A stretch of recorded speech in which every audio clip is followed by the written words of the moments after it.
Have you ever entered a house and instantly felt unwelcome? Not because of people, but because something unseen was already there, watching you. Tonight's story comes from Makonda City, an old coastal city in East Africa, where colonial buildings still stand. Churches ring their bells every Sunday, and locals avoid certain streets after sunset. People say Makonda has two lives, one in daylight and another after dark. This story was shared with me by a man named Daniel Carter, a devoted Christian who never believed in witchcraft or curses, until his family became part of one. And before we begin, ask yourself, if evil entered your home slowly, would you notice before it was too late? Daniel grew up in a quiet neighborhood near St. Lazarus Church, one of the oldest churches in Makonda City. His family was deeply religious. Prayer was part of daily life. Every evening, his mother read Bible verses aloud while the family sat together. Their home was peaceful, until June of 2015. That was when Daniel's aunt, Mary Johnson, came to live with them. Mary was only 29 years old. She had always been cheerful and full of energy. But when she arrived, something felt wrong. She looked exhausted. Her eyes were sunken, and she spoke very little. Doctors had been unable to diagnose her illness. Tests were normal, yet she kept getting weaker. At first, everyone assumed stress or depression, but strange things began happening the very first night. Around midnight, Daniel woke to the sound of metal hitting metal. A soft clinking noise coming from the kitchen. He thought someone was awake preparing food. But when his father checked, the kitchen was empty. All utensils perfectly arranged. The sound stopped instantly. The next night, it happened again. Always after midnight. Always when Mary was asleep. Within days, the atmosphere inside the house changed. The air felt heavy. Walking through the hallway felt uncomfortable, as if someone stood just behind you. Lights flickered without reason. Doors that were fully closed appeared slightly open moments later. Mary began talking in her sleep. Not normal talking. Whispering in a language none of them recognized. Sometimes her voice sounded older, almost like another person speaking through her. One night, she suddenly woke screaming, clutching her legs and crying that something was pulling her downward. Doctors found nothing physically wrong, but her condition worsened rapidly. She stopped eating, she barely slept, and she repeatedly said one sentence: "Someone doesn't want me alive." Makonda City frequently experienced power outages.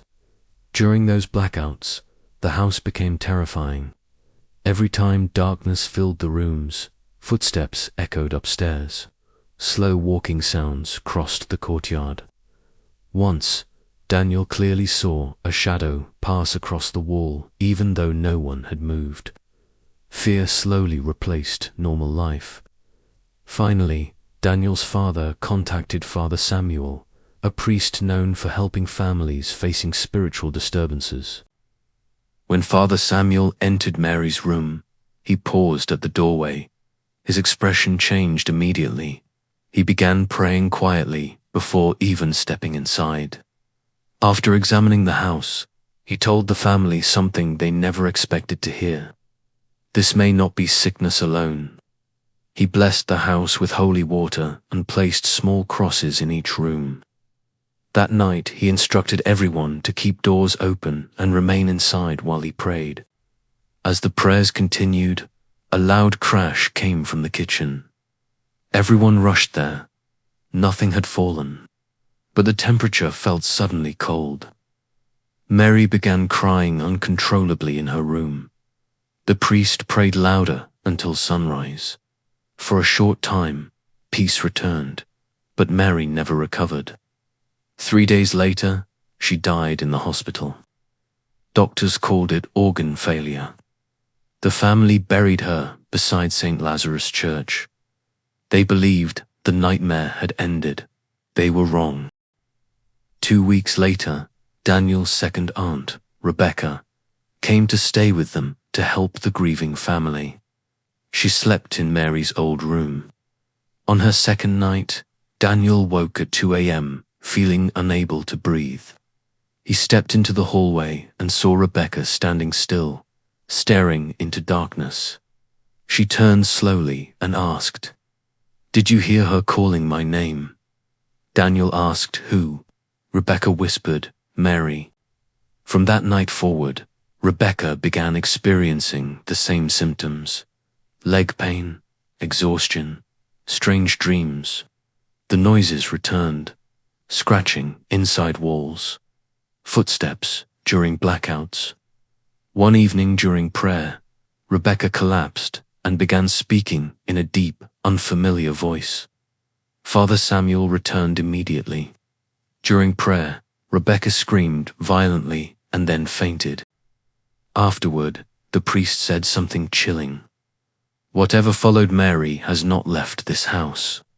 He performed another blessing and placed a bowl of prayed water under Rebecca's bed overnight. In the morning, the clear water had turned dark black. Floating inside was a small cloth doll wrapped with thread and pierced with needles. The priest burned it outside while praying. Rebecca slowly recovered afterward. Life finally returned to normal. Years passed. Daniel grew older and fell in love with a woman named Grace Miller. They planned to marry in 2022. Everything was perfect until Daniel suddenly suffered a severe heart attack despite being young and healthy. After surviving, he began sensing a presence near him at night. The window beside his bed rattled lightly. Sometimes he felt someone standing behind him while he prayed. A church elder later told him someone may have tried to spiritually harm him out of jealousy. Daniel ignored it. But soon Grace became ill. High fever, sudden anger, moments where she failed to recognize him. One night she pushed him away and whispered, "Something is here, and it doesn't want us together." Doctors found no explanation. She improved briefly, and they married anyway. For a few months, life seemed happy. Then her behavior changed again. Fear, restlessness. She claimed she saw a shadow standing near the bedroom door every night. One morning, Daniel received a call. Grace had died suddenly in the hospital. No medical cause was found. Daniel fell into deep depression and severe illness afterward.